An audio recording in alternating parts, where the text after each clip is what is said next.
ఇంకెన్నాళ్ళు రెంటింట్లో ఉంటాం? సొంత ఇంటి కలను నెరవేర్చుకుందాం. Suman TV biggest property expo October 18th, 19th HSCC Novotel Hyderabad. ఇప్పుడే ఫ్రీ ఎంట్రీ కోసం కాల్ చేయండి. అమ్మ నమస్తే. నమస్తే అమ్మా. అమ్మ మీకు ముందుగా దీపావళి శుభాకాంక్షలమ్మా. అమ్మా మీకు ప్రేక్షకులందరికీ కూడా, ఒకవేళ ఎవరన్నా చూడకపోతే చూడని వాళ్ళకి అందరికీ కూడా దీపావళి శుభాకాంక్షలు. మరి దీపావళి విశిష్టత, ఆ రోజు ఎలా పూజా విధానం ఏ విధంగా ఉండాలి, మనం ఆచరించాల్సిన నియమాలు, నైవేద్యం ఏం పెట్టుకోవాలి, ఇవన్నీ ఒకసారి మాట్లాడుకుందామమ్మా. దీపావళి అన్న పదం పిల్లల్ని అడిగినా చెప్తారమ్మా అంతే, దీపాల వరస అని కదా. ఇన్ని దీపాలు ఎందుకు వెలిగించుకుంటాం? దానికి ఒక కారణం ఉండాలి కదా. నిజానికి వెలుగులతో ప్రకాశించే అమావాస్య ఏదైనా ఉందా అంటే దీపావళి అంతే. బాగా ప్రకాశమానంగా ఉండేటటువంటిది దీపావళి. నిజానికి తమిళులకి అమావాస్య చాలా పవిత్రమైన రోజైనా ఆ రోజే అన్ని శుభకార్యాలు మొదలు పెడతారు. మనకెందుకో చాలా మందికి, వాళ్ళకి తప్ప మిగిలిన వాళ్ళందరికీ కూడా అమావాస్య దేనికి మంచిది కాదు అనుకుంటాం. కానీ ఈ ఒక్క అమావాస్య నాడు మాత్రం ఎన్నో మంచి పనులు జరిగాయమ్మా. అంటే అది ఎంత వాస్తవమో తెలియదు, కానీ కొంచెం వాస్తవానికి దూరమేమో అనిపిస్తుంది నాకు. కానీ ఏ యుగంలో ఉన్నా అట్లా జరిగిందేమో, ఏ మన్వంతరంలో ఉన్న మహాయుగంలోనో తెలియదు. కానీ రాముడు రాక్షస సంహారం చేసి, అంటే రావణాసురుణ్ణి వధించి అరణ్యవాసం పూర్తి చేసుకుని అయోధ్య నగరానికి తిరిగి వచ్చిన రోజు కూడా ఈ అమావాస్య అంటారు. కానీ మనం కాస్త ఆలోచిస్తే తార్కికంగా కాదనిపిస్తుంది. అవునవును, కాదు కదా. ఆయన ఎప్పుడో చైత్రమాసంలో కదా ఆయనకి చేద్దామనుకుంది, వసంత ఋతువులో కదా పట్టాభిషేకం చేద్దామనుకుంది. అట్లాంటప్పుడు ఇప్పుడు కాదు కదా అది అనిపిస్తూ ఉంటుంది. ఇంకే లెక్కలో ఇంకే యుగంలోనో అది అప్పుట రాముడు వచ్చాడు అని చెప్పి, ఇంతకాలం నువ్వు లేనప్పుడు మా జీవితాలు చీకటితో నిండిపోయాయి, నువ్వు వచ్చాయి, మా జీవితంలో వెలుగులు వచ్చాయి అని చెప్పి ఆవునేతి దీపాలు వెలిగించారట ఆ రోజు.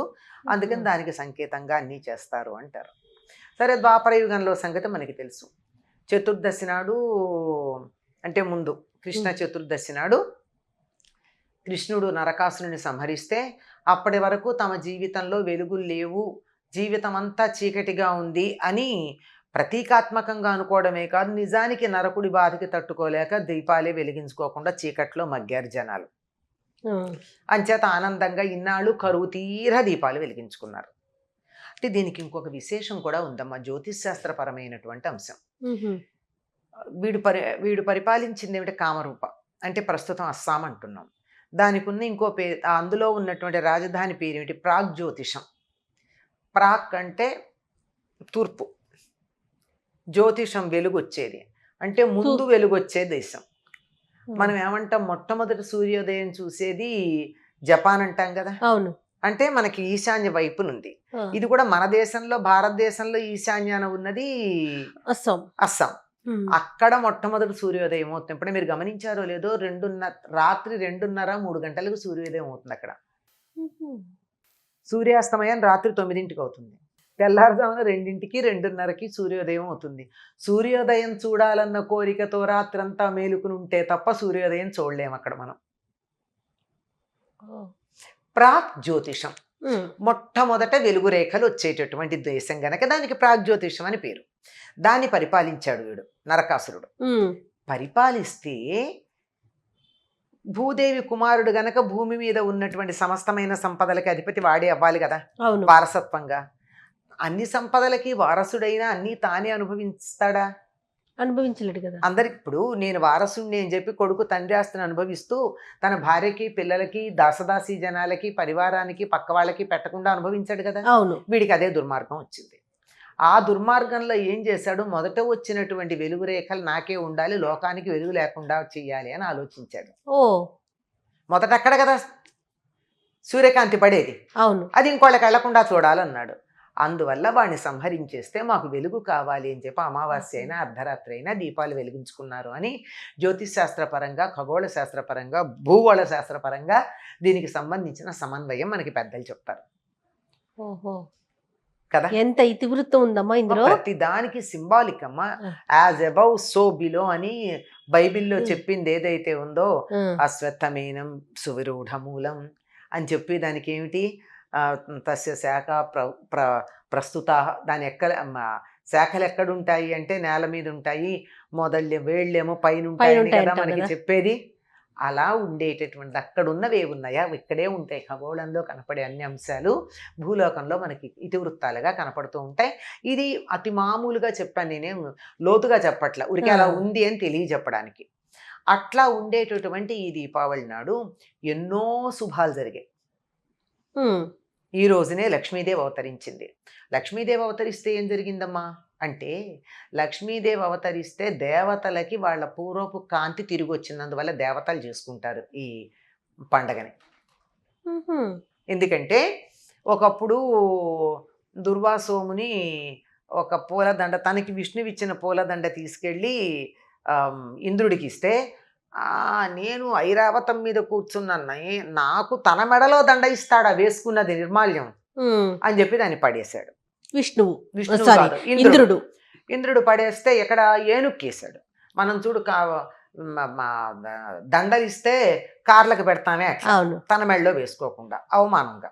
ఆ, దానికి ఆయన కోపం వచ్చి, నీకున్నటువంటి వైభవం స్వర్గలక్ష్మి తొలగిపోతుంది అంటే, ఆ స్వర్గలక్ష్మి వెళ్ళి సముద్రంలో దాక్కుంది. ఆహా.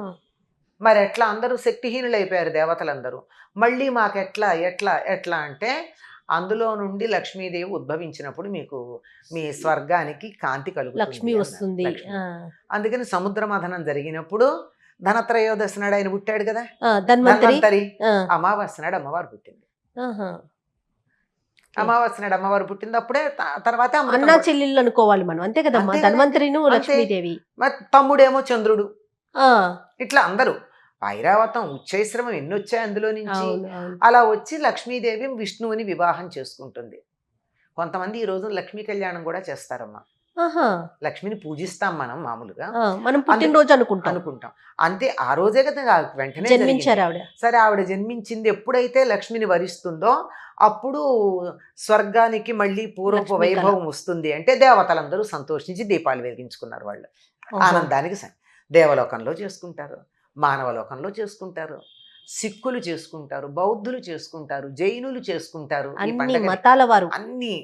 అన్ని విశ్వాసాల వారు చేసుకుంటారు. ఎందుకంటే సిక్కులకి వాళ్ళ గురువైనటువంటి హర్గోబింద్ సింగ్ అనుకుంటా, ఆయన్ని ఔరంగజేబు తన దాంట్లో బంధిస్తే ఆయన్ని విడుదల చేస్తానన్నట్ట.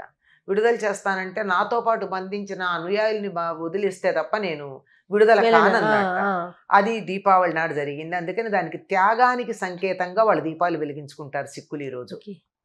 జైనులేమో వాళ్ళ గురువుల్లో ఒక ఆయనకి జ్ఞానోదయం అయిందని చెప్పి, ఈనాడే అయిందని చెప్పి జైనులు చేసుకుంటారు. అంటే ఎవరి మతాలకి అనుగుణంగా, వారు ఆపాదించుకున్న కథలకి అనుగుణంగా విన్న వాటికి ఈనాడు ఇన్ని సంప్రదాయాల వారికి శుభం జరిగింది. అంతే, ఒక్కొక్కరికి ఒక్కొక్క విధంగా. ఎప్పుడో కొన్ని వేల సంవత్సరాల క్రితం ఈ దేశం నుంచి శకులని యవనుల్ని విక్రమార్కుడు తరిమేసి విక్రమార్క శకం తరిమేశాడు. ఆ సందర్భంగా అందరూ చేసుకుంటారు. విక్రమ సంవత్సరం ప్రారంభమయ్యేది ఇప్పుడే. అందుకే ఉత్తర దేశంలో వ్యాపారస్తులందరూ ఇవాళ కొత్త సంవత్సరం అని చెప్పి కొత్త దస్త్రాలు పెట్టుకుంటారు. కారణం ఏమిటంటే కొత్త సంవత్సరం వాళ్ళకి దీపావళి. అవును.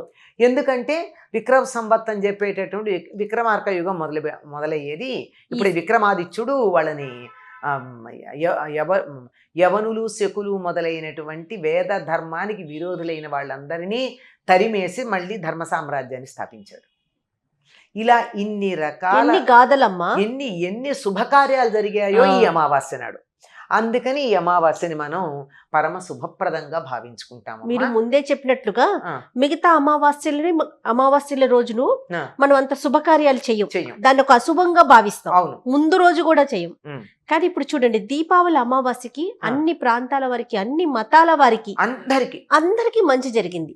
పైగా ఈ దీపాలు వెలిగించుకునే పద్ధతి చాలా దేశాల్లో కూడా ఉంది. దరిదాపుల్లో ఇటుకే కాస్త ఈ సమయానికి అటు ఇటుగా చేయించుకునే దీపాల పండగ. కనుక దీపాలు ఎందుకు వెలిగించుకుంటామంటే మన మనస్సులో ఆనందంగా ఉన్నాయి అని చెప్పి సంకేతించుకోవడానికి, నా ప్రాణాలు వెలుగుతున్నాయి, నా హృదయంలో దీపాలు వెలిగాయి. చీకటి ఎప్పుడు అజ్ఞానంతో, దుఃఖంతో, బాధతో, అనారోగ్యంతో సంకేతించబడితే, వెలుగన్నది ఆనందంతో, సంతోషంతో, ఆరోగ్యంతో, జ్ఞానంతో, విద్యతో సంకేతించబడుతుంది. వీటన్నిటికీ ప్రతీకగా దీపాలు వెలిగించుకుంటాం మనం. ఆ ఒకటి వెలిగించుకుంటే తృప్తిగా ఉండదు కనుక అనేక దీపాలు వెలిగించుకుని మన మనస్సుల్లో ఉన్నటువంటి ఆనందాన్ని అందరితోనూ పంచుకుంటాం. ఇది దీపావళికి ఉన్నటువంటి ప్రత్యేకత. ఈ రోజు అమ్మ మనం ఎవరిని కొలుస్తాం? సాధారణంగా మన లక్ష్మీదేవి లక్ష్మీదేవికి ఆవిర్భవించింది గనక లక్ష్మీనారాయణ పూజ చేస్తాం. మనం ఒకళ్ళని పూజ చేసే పద్ధతి లేదు కనుక లక్ష్మీనారాయణ పూజ చేస్తాము. అది కూడా చాలా మంది ఉత్తర దేశీయులు రాత్రే చేస్తారు. కారణం ఏమిటి అంటే, అమ్మవారి వాహనం గుడ్లగూబ. గుడ్లగూబ ఎప్పుడు సూర్యాస్తమయం అయితే గానీ అది దానికి కన్ను కనపడదు కనుక ఆవిడ తన వాహనమైనటువంటి గుడ్లగూబనెక్కి తన జన్మదినం, పెళ్లి రోజు అన్నీ కదా చాలా కలిసి అలా విహారం చేయడానికి బయలుదేరితే, తన స్వరూపాలు ఎక్కడుంటే ఆ ఇంట్లో ప్రవేశిస్తుంది ఆవిడ. ఆవిడ స్వరూపాలు దీపాలు, ప్రత్యేకంగా నేతి దీపాలు, ఆవు నేతి దీపాలు, లేకపోతే నూనె అయినా పర్వాలా. ఈ ఒక్క రోజున, దీపావళి రోజున మాత్రం తైలంలో లక్ష్మీదేవి అంటే నువ్వుల నూనెలో లక్ష్మీదేవి. అందుకే నువ్వుల నూనెతోనే దీపాలు వెలిగించాలి. లక్ష్మి జలే గంగా. ఎక్కడన్నా ఇంత గోష్పాదం అంత గుంటలో నీళ్లున్నా అందులో గంగాదేవి ఉన్నట్లు అనుకోవాలి. కార్తీక మాసం అంతా కూడా ఆ గంగా అలా ఉంటుంది అంటారు. అందువల్ల లక్ష్మి తన ప్రతిరూపాలుగా ఉండేటటువంటి ఆ దీపాలు ఎక్కడుంటే అక్కడ ఆవిడ అనుగ్రహం చూపిస్తుందని, అందుకని సూర్యాస్తమయం తర్వాత మనం ఇన్ని దీపాలు వెలిగిస్తాము అని చెప్తారు. అదే మీరు మార్వాడీలు గనక అయినట్టయితే లక్ష్మీ ఆరాధకులే కదా వాళ్ళు. సూర్యాస్తమయం తర్వాతే వాళ్ళు మొత్తం అంతా పూజలన్నీ చేయడం. వాళ్ళు గొప్పగా ఉపవాసాలు కూడా ఉంటారు మా పగలంతా. అంటే ఉపవాసాలు అంటే స్వీట్స్ తింటారు. అలా ఉండి రాత్రికి 12ంటికి అమ్మవారికి పూజ చేస్తారు. అర్ధరాత్రి 12ంటికి. నిజానికి చాలా మంది చేస్తారమ్మా, ఒక మార్వాడీలే కాదు. అనేక రకాలైనటువంటి శుభాలు కలగాలి అని, సిద్ధులు కావాలి అని కోరుకునేటటువంటి వాళ్ళందరూ కూడా అమావాస్య నాడు, దీపావళి అమావాస్య నాడు అర్ధరాత్రి 12 గంటలకి పూజలు చేస్తారు. మన ఇళ్లలో కూడా మనం పెద్ద పెద్ద తాంత్రికాలు, మంత్రంతో ఏమీ చేయకపోయినా అప్పటిదాకా మేలుకు నుండి అప్పుడు ఒకసారి మళ్ళీ ఎక్కడన్నా దీపాలు కొడిగట్టుంటే వాటిని వెలిగించి అమ్మవారికి నమస్కారం చేసుకుని అమ్మవారి పేరు తలుచుకుంటాం అంతే. నైవేద్యం ఏం పెడతామమ్మా? నైవేద్యం అమ్మ లక్ష్మీదేవికి ఏదైనా పెట్టచ్చు. ఏ రకమైనటువంటి పిండి వంటలైనా ఆవిడకి ఇష్టమే. ముఖ్యంగా లక్ష్మీదేవికి ప్రీతిపాత్రమైంది అమ్మవార్లకు ఎవరికైనా సరే ఆవు పాలతో చేసినటువంటి పరమాన్నం, బెల్లం వేసి చేస్తారు. అవునవును. ఇంకా తర్వాత ఏది చేసిన శుభప్రదం గనక పులిహోర లాంటిది పసుపుతో కలిపి, ఇవి సాధారణంగా నివేదనలుగా పెడతాం. ఆ తర్వాత పిండి వంటలు ఏమైనా చేసుకోవచ్చు. ఇక పెద్ద పెద్ద నియమాలు ఉండవమ్మా. నరక చతుర్దశికి కానీ దీపావళికి కానీ మనకి ప్రత్యేకంగా ఈ వ్రతాలు ఇలాంటివన్నీ ఉండవు. మామూలు పూజే కొంచెం విశేషంగా చేసుకుంటాము. ఎన్ని రకాల పిండి వంటలైనా చేసుకోవచ్చు. కాకపోతే సంప్రదాయం తెలిసినటువంటి వారు మాత్రం వాళ్ళ అమావాస్య కదా, అమావాస్య అన్నది పితృదేవతలకి సంబంధించిన తిథి. అందులోనూ ఇది దక్షిణాయనం వెళ్ళిపోతూ ఉన్నటువంటి సమయం, పితృదేవతలకు సంబంధించింది. అందువల్ల దీపావళి నాడు తప్పనిసరిగా మిట్ట మధ్యాహ్నం పితృదేవతలకి తర్పణాలు ఇస్తారు, దానాలు చేస్తారు. ఒక సంప్రదాయాన్ని అనుసరించి ఈరోజు చేసినటువంటి దానం భూదానంతో సమానం. అందుకే గుమ్మడికాయలు దానం చేస్తారు, మీరు గమనించండి. భూ ఆకారంలో ఉండే గుమ్మడికాయ. బలిచక్రవర్తి భూలోకాన్ని, స్వర్గలోకాన్ని తన 2 పాదాలతో ఆక్రమించాడని చెప్తారు కదా లెక్క. అది మామూలుగా అది కూడా ప్రతీకగా చెప్పింది. అలాంటిది చతుర్దశి, అమావాస్య, పాడ్యమి అనే కారణంగా ఈనాడు ఇప్పుడు బలి చక్రవర్తి 3 రోజులు భూమిని పరిపాలిస్తాడని, అందువల్ల దానాలు చేస్తే బాగుంటుందని, ఆ తర్వాత రోజుని కార్తీక శుద్ధ పాడ్యంని బలిపాడ్యమి అన్న పేరుతో బలి చక్రవర్తి పేరును నిర్వర్తించుకోవడం ఉంది. అంచేత దానాలు చేస్తారు. అందులోనూ అమావాస్య గనక పితృదేవతలకి ప్రీతికరంగా ఉండేటట్టు గుమ్మడికాయని కానీ, తర్వాత నువ్వులు దానం చేస్తారు. పట్టేవాళ్ళు దొరకాలి అంతే, లేదంటే తర్పణాలు ఇస్తారు. మధ్యాహ్నం 12 గంటలకి చేయాలి. పితృకార్యాలు ఇవి చేసినా మధ్యాహ్నం 12ంటికి చేస్తారు. తప్పకుండా అమ్మా, తప్పకుండా వీటితో పాటు తగిన జాగ్రత్తలు తీసుకుంటూ, ఎందుకంటే దీపావళి అనగానే ఆ. కొంచెం టపాసులు అవి కాల్చుతూ ఉంటారు కాబట్టి పిల్లలు. అంటే ఒకప్పుడు మనకి వానలు వెనకబట్టి కొంచెం అక్కడక్కడ తడి ఇంకా కాస్త ఉండి రకరకాలైనటువంటి క్రిమికీటకాలు వస్తూ అవునవును. ఉండేవి, పురుగులు అలాంటివన్నీ, దోమలు అవన్నీ పోవడానికి కొంచెం ఈ రసాయనాలని, రసాయనాలంటే ఇట్లాంటి రసాయనాలు ఆ, కాదు, అప్పుడు వాళ్ళు గుగ్గిలము, సాంబ్రాణి, గంధకము, ఇలాంటివి సూర్యకారము, ఆ, వీటిని సో పొటాషియం ఇవన్నీ సల్ఫర్ వీటితో కలిపినటువంటి వాటితో మేము కూడా మా చిన్నప్పుడు ఇంట్లో తయారు చేసేవాళ్ళం అమ్మ. ఆ, మతాబాలు, మతాబులు, ఆ, బరాటాలు, తర్వాత చిచ్చుబుడ్లు, చిన్న చిన్న పిచ్చుకలు అని చెప్పి చిన్న చిన్నవి కట్టేవాళ్ళం అనమాట, చుర్రుమని వెళ్ళేవంతే పిచ్చుకలవి. ఆహా, ఆ తర్వాత తాటాకు టపాకాయలు, ఆ, ఇవన్నీ ఇంట్లో తయారు చేసేవాళ్ళం. ఈ వీటి వల్ల వచ్చేటటువంటి పొగ ఈ క్రిములని కీటకాలని పోగొడుతుంది సంహరిస్తుంది. తప్ప మనకి కాలుష్యం కాదు. హాని కలిగించదు. ఉమ్, హాని కలిగించే రసాయనాలతో ఉన్నటువంటి టపాకాయలు మాత్రం కాల్చకూడదమ్మా. ఉమ్, అది మాత్రం పూర్వులు ఎప్పుడు కూడా మన పెద్దలు ఎవరు అట్లా చేయమని చెప్పలేదు. శబ్ద కాలుష్యాలు కూడా ఇంత పెద్దగా చేయమని చెప్పాల. చక్కగా ఈ తాటి గిలకలు అంటారు, మీకు తెలిసేమో. మగతాడి చెట్టుకి ఆ ఇన్ఫ్లోరసెన్స్ వస్తే ఇలా గుండ్రగా పొడుగ్గా ఇట్లా ఉండిపోతాయి, ఎండిపోయింది ఒకటి. అటువంటి వాటిని సేకరించి ఆ తాటి గిలకల్ని వాటిని కాల్చి బొగ్గుల్లాగా తయారు చేస్తారు. వాటికి పెట్లే గుణం ఉంటుంది, చిటక్ చిటక్కని. వాటి బొగ్గుల్ని కొంచెం సూర్యకారం, గంధకం కలిపి గట్టిగా తాటాకుల్లో పొట్లాలు కట్టి వాటికో తాడు కట్టి, లేదంటే తాటి మట్టలో మధ్యన పెట్టి వెలిగించి అవి చిటపట్లాడుతూ కొద్ది కొద్దిగా పొగొస్తూ ఊరంతా తిప్పేవాళ్ళు. ఓహో, ఊరంతా, ఊళ్ళో ఒక 25 కుటుంబాల వాళ్ళు చాలు లెక్క. 25 కుటుంబాల వాళ్ళు సాధారణంగా ఇంటి పాలేరో ఇంట్లో పిల్లలో సరదా పడో ఎవరో వాళ్ళు వెళ్ళి ఊరంతా దీంతో తిప్పారనుకోండి, ఊరంతా ఇలా చుట్టూ, ఏమవుతుంది, పొలాల్లోంచి వచ్చేటటువంటి దోమలు మొదలైన నుసములు లాంటివన్నీ రావు, పోతాయి. అలా చేసేవాళ్లే తప్ప ఇప్పుడు ఉన్నటువంటి హానికరమైనటువంటి రసాయనాలు లేవమ్మా. అవునమ్మా, ఇప్పటికి కూడా అది సరైన పద్ధతి కాదు. వాటి విషయంలో తగిన జాగ్రత్తలు తీసుకోవాల్సిందే, తప్పనిసరిగా తీసుకోవాలి. తప్పకుండా. మరొక్కసారి మీకు దీపావళి శుభాకాంక్షలు. అందరికీనమ్మా దీపావళి శుభాకాంక్షలు. అందరి జీవితాల్లోనూ కూడా జ్ఞానజ్యోతులు, ఆరోగ్య జ్యోతులు, ఆనంద జ్యోతులు వెలగాలి ఈ దీపావళికి అని శుభాకాంక్షలు తెలియజేస్తున్నాను. నమస్తే అమ్మా.